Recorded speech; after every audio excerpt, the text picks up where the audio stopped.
Greetings and welcome to another edition of AUHSD Future Talks. I'm your host, Superintendent Michael Matsuda, Superintendent of the Anaheim Union High School District, which is comprised of about 28,000 students across 5 cities. And as our 7,000 plus podcast listeners know, this show is dedicated to the future of education, the future of work, and the future of our Generation Z students. We've been really fortunate to have many guests across the spectrum of education and business and workforce. And today we have a national leader on workforce development, Mr. Steve Lee. Steve, say hi to our audience. Hey everyone, it's a pleasure to be here, Michael. Really thanks, and a real honor to be joining this amazing. So thank you. So Steve is the executive director. Is that your title? Yep. Of SkillUp, and that's what we're going to really be focused on. They're doing some amazing, exciting work as we will soon learn the challenges ahead regarding the workforce. So we always start, Steve, with who you are and how did you get there. So who is Steve Lee? Who is Steve Lee? Well, one, I'm a New Yorker, born, bred, true blood, a big sports fan, also a New York sports fan, which is actually kind of sad to say these days, given the state of New York sports. But who am I really, right? So here's how I would describe myself in some way. I come from a background that is the first half of my career in the private sector, and the second half of my career in the nonprofit sector. And I'll talk about SkillUp in a second, but before I joined SkillUp, I worked for a foundation in New York City called the Robin Hood Foundation, which is the largest private foundation in New York City. I spent 12 years there. And the thing that I learned that I think is really important for the greater ecosystem, and I think what drives me as a colleague in the system, is this idea of intergenerational poverty. That is, if you go back to the war on poverty 60 years ago, nothing much has changed, particularly because often when families that we're trying to help are in difficult situations, those impact the kids. And when the kids get older, they wind up in sort of similar situations. And so the thing that has, I think, driven not just myself, but I'm sure yourself, Michael, as well, as a leader in the education space, is how do we change the dynamics of intergenerational poverty? How do we make sure that our kids, right, are better off than our parents? And all the data suggests now that that's not always the case. And so my goal in life is to break that cycle, right? And I feel like there are only 2 ways to really do that. One is the work that you guys do brilliantly, right? Is how do we teach our kids better, right?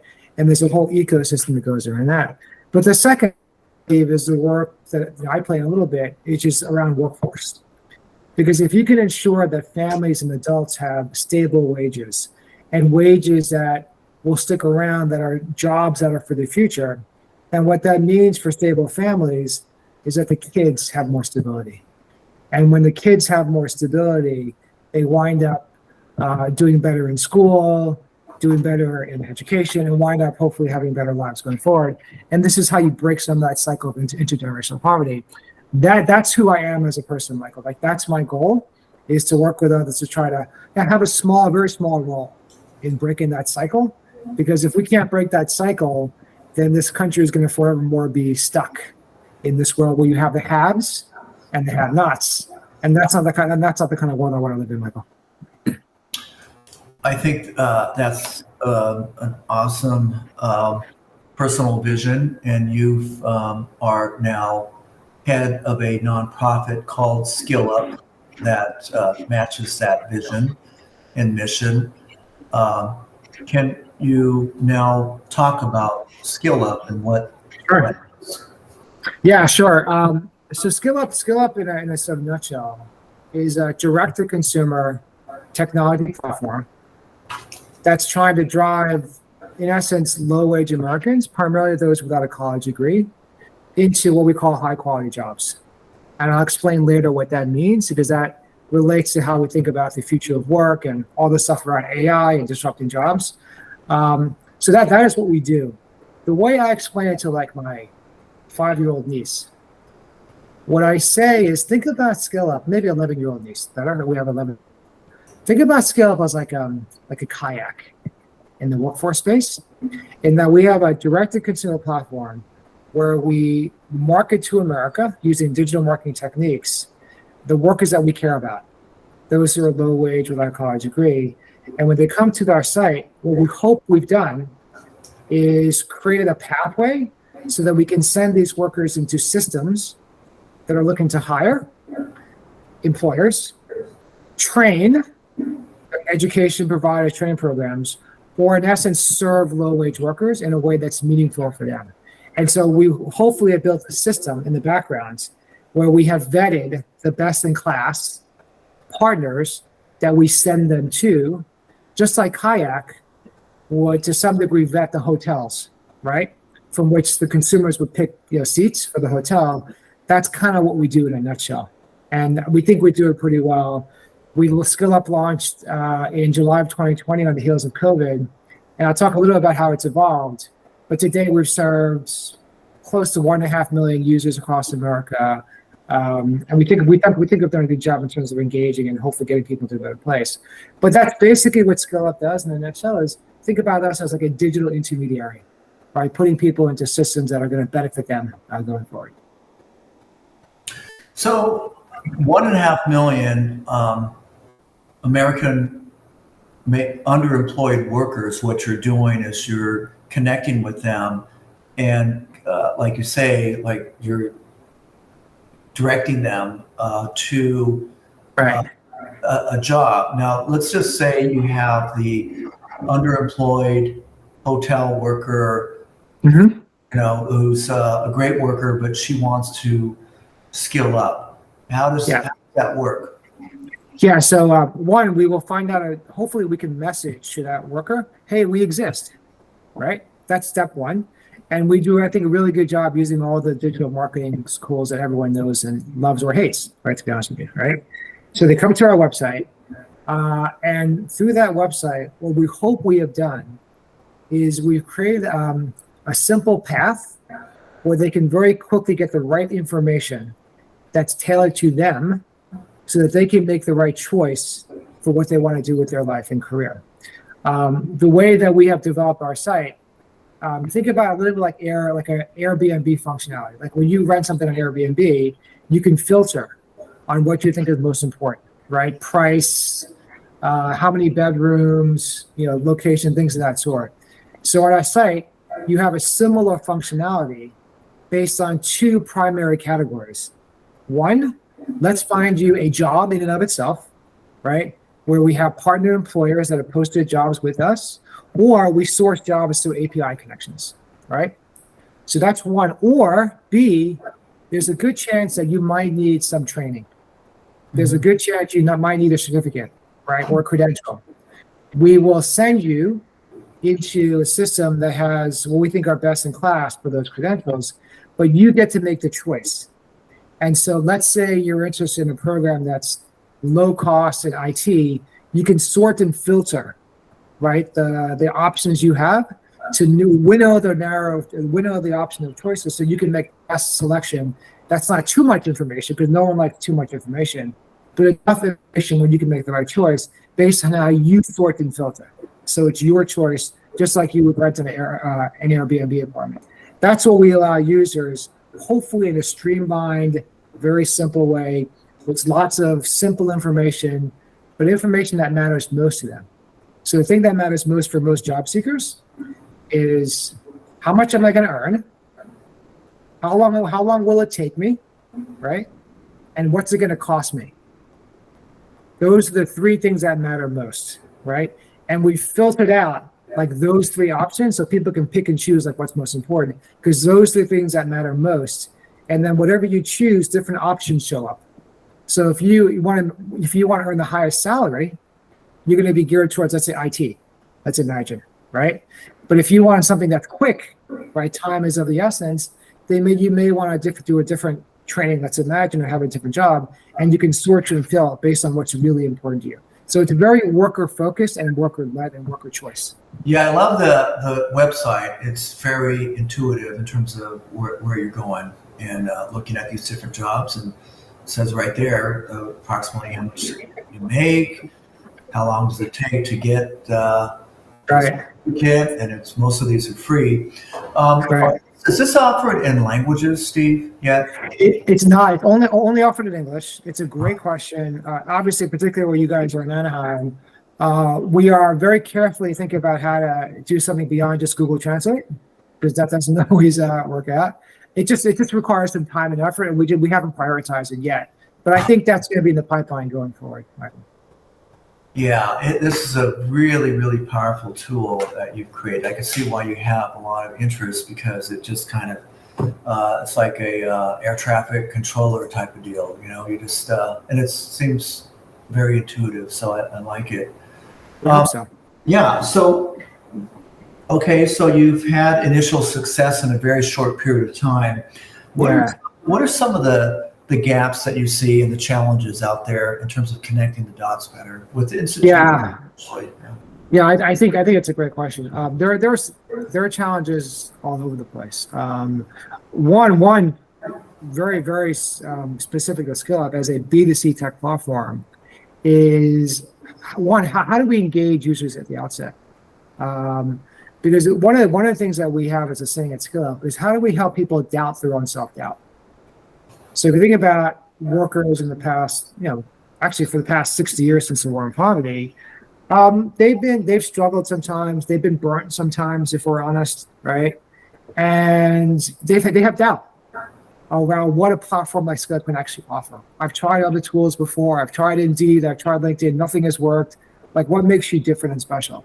And having people doubt their self-doubt is actually really hard, because that's change, right?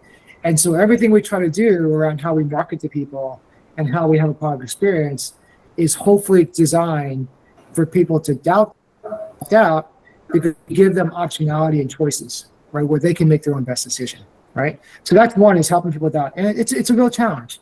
And like any B2C platform, most people that come aren't going to stick around all the way to the end of the journey, right? That's just the life of a B2C. So one is, how do we engage our workers in a way that's meaningful? Second is, when they come to the site, what keeps them sticky? What makes them want to keep on coming back, right? And this is what every B2B platform tries to figure out, is how do you create the right stickiness, right? What level of supports do you want? What information do they really need? And so on that, we constantly are surveying our workers. We even have part of our advisory board made up of workers that tell us what's going well and what's not going well. Because if you listen to the worker will tell you what's going wrong or going well. It's great when they tell us what's going wrong. Like, that's gold for us, because then we can do better on keeping workers sticky. So the second challenge is stickiness, right, of the worker. And the last problem, but this is an ecosystem problem, is data. So how do you ensure, right, that you get meaningful data that goes beyond Google Analytics? So when you come to our site, because of Google Analytics, you can track everything that someone does on the site, right? But when they leave the site, when they go to a training program, right, for the most part, we don't have access to that person. So we don't know what happens to them unless we have a data sharing agreement, right? So I'm getting in the weeds here a little bit, but when, we're 100% philanthropically funded as a nonprofit. So when a funder or a partner asks us, well, Steve, how many people took a training program? How many people went to Anaheim Community College? How many people got a job at Boeing based in Irvine, right? It's very hard for me to say that, because I don't have access to that worker once they leave our site. And so there are workarounds around that. So one of the things we've recently done is we ask workers to create a profile. If you create a profile, just like you create a profile on Facebook or Instagram, right, or Twitter, then we can reach out to you. And we can say, hey, Michael, what's happened to you, right? Or we can text you, right? So I think that kind of functionality is very important as we evolve our product experience. And that's a way that we can get some data from our users in some manner or form that tells us how effective we are. beyond just what the metrics we can do from our website, Google Analytics. So that's a real challenge for us. It's a challenge for everyone in the workforce space because there is no data architecture, no data system. But if I'm being honest, like that is a challenge for us. So I think those are our three big challenges, Michael, as a B2C tech platform: data, how do we help people doubt their self-doubt, and then how do we keep people sticky, right, on our site, and how do we offer the best services going forward? Going to the self-doubt, could you go a little bit deeper with that? Sure. So SkillUp started right after COVID, right? A few months after COVID started. And when I was not around at the time, I came in about 6 months later. And so when you're dealing with folks who have lost their job because of COVID and have had family members who have COVID and all the things that relate to the world the past 3 years, and you build upon that, the struggles that some of these workers have had even before, right, before the pandemic, the workers that we're trying to serve, the 70 million workers across America that don't have a college degree, many of them have struggled in the past, and they've struggled for many different reasons.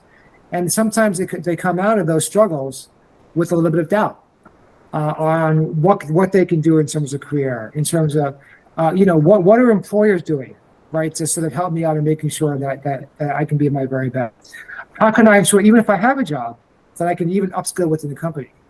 And there are these barriers that have been afoot, and those barriers have been baked in for decades and exacerbated because of COVID. And so when we launched, we faced some of those barriers.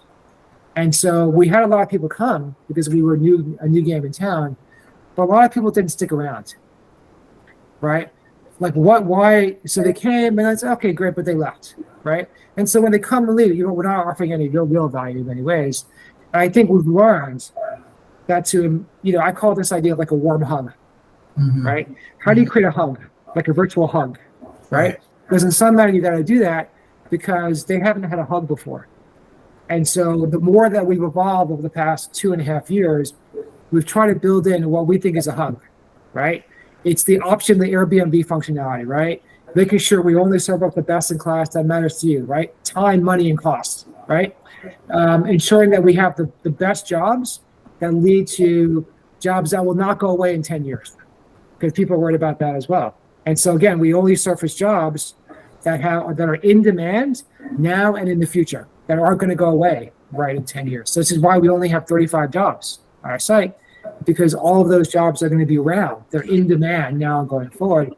All of those things help, we think, to break down, right, the doubt that people have had over decades, exacerbated because of COVID. So there are different inflection points in a person's life, and high school graduation is an inflection. Yes. So what are you doing in terms of working with districts on that handoff, right? We're trying to, hand off options to our graduates, whether it's college, careers, military, but I could see definitely hand off to SkillUp. So are you working in that space? I'll say honestly, Michael, in all honesty, we're trying to work in that space, right? So our whole business model has been with adults since we launched. And because of some recent investments, we're getting more involved in the youth market, basically 16 to 24. Now that youth market obviously includes high school students, those coming out of high schools, early stage college, right?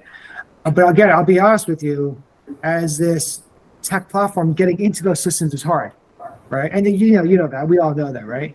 And so how we try to address that in many ways is we try to work with partners who are already part of that process, right? So there are organizations that are already deeply embedded within the high schools. So rather than us trying to be another player that a school district has to onboard, rather we're trying to work with organizations that already have those connection points, so that we can add value into those organizations as a career pathway option, right, for the high school students that they work with. So I'll give you an example. Here's the example I'll give you. So in the state of Texas, Texas, I think, has recently mandated that all high school students in the public school system have some information like around career pathways. Right. That's how and actually other states have some, right? So there are platforms or organizations that work with high schools primarily on the academic side of things, scholarships, making sure doing their best to help kids get into college, things of that sort, which is great. So what we've done is we partner with some of those organizations where we give them information, and they use that information as a career pathway option for the high school students that they're working with, built into their platform, right? So it becomes part of their platform experience. They just use our IP, right, to be able to do that. And this allows us to have our career pathways, we don't care how it gets done, into the hands of high school students, but we do it through a partner that already has a deep relationship with the school district, because it would take us eons, right, to have a similar deep relationship. So that's how we've tried to do it, Michael, is work with existing partners to have relationships with school districts. So you don't work directly with school districts necessarily. We're trying. It's just very, very difficult. Well, I'm telling you, we would be interested in piloting something. All right, let's do it. We can do that. I think it'd be awesome because we've, those critical junctures in a young person's life, Right. for too long, you get your high school diploma and we're done with you, right? Right. Where those days are done. I think that districts that are just focused on, or even college readiness, focus on the old college readiness model. I think those are Right. Those are done. So we'll follow up. We definitely want to pilot something with you, and even for those young people who are going into college, I think it's so competitive now. The name of the game is positioning yourself for an internship, right? Totally. And I can see some of the certificates that you offer would speak to these young people who understand how competitive it is and they want to upskill their resumes while in college.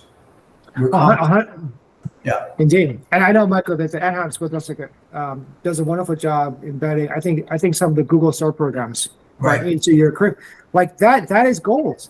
Like you want to expose these kids into these experiences, even if they go to college. You're right. They have that possibility, and it just opens up the aperture, opens up the horizon for new possibilities, which is what we're all about. Right. So that'll be part two. We're going to follow up on that. I'm really excited. Right on, Michael. Me too.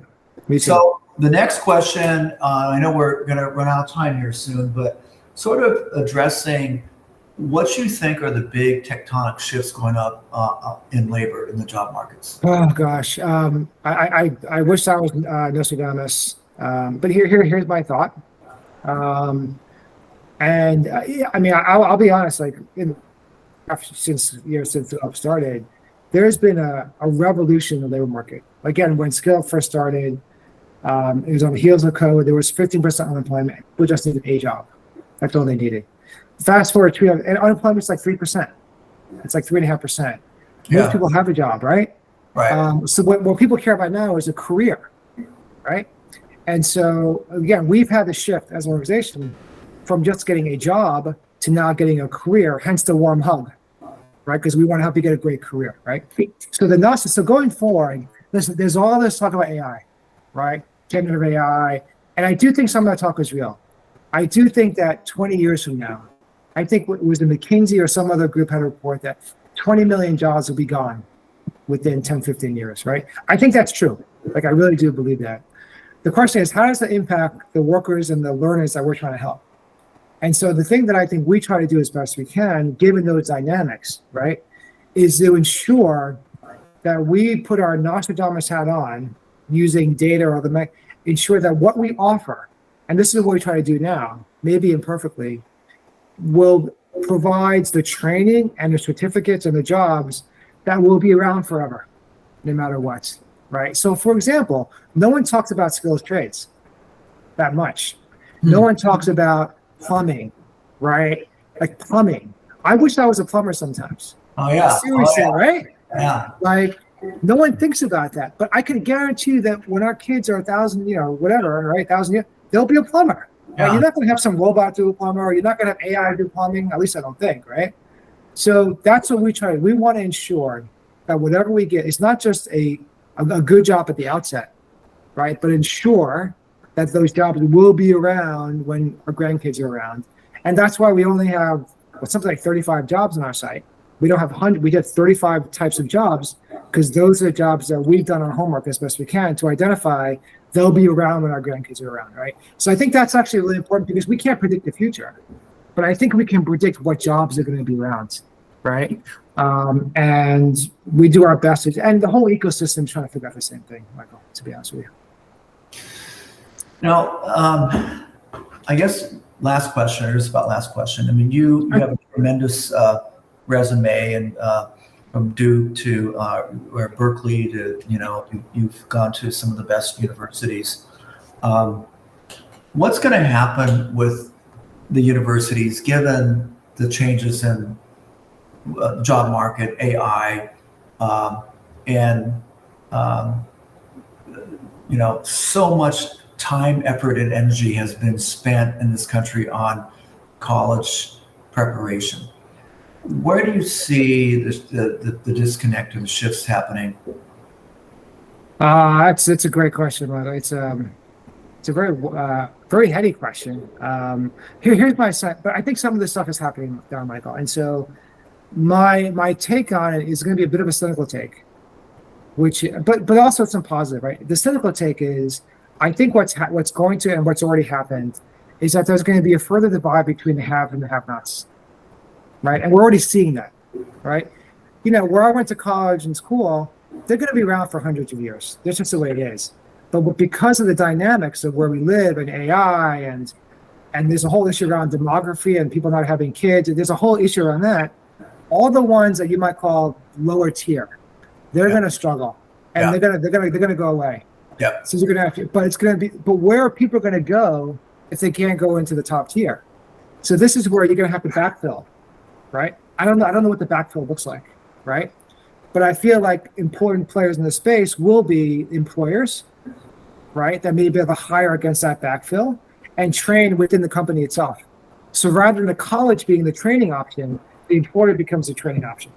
Well, that's what I think the Google certificates. Correct. That's exactly right. And I think that's happened over the past 10 years. That's evolved, exacerbated because of COVID. It's going to become even faster going forward. So I think basically, how do you backfill, right? I think it'll be important because those colleges are going to go away.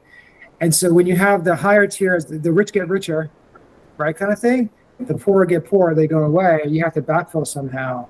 But maybe the good of all this, I think, right, is that more and more people are going to think maybe college is not the best option, right? Because there are going to be fewer college options. Hey, in high school or even middle school, right? Let's think about alternatives for you. If college and the fewer colleges there are, it may not be an option for you. How do you help that? And then how do you, in the back ends, from a demand side, ensure that those high school kids actually get a job in the back end or have something meaningful?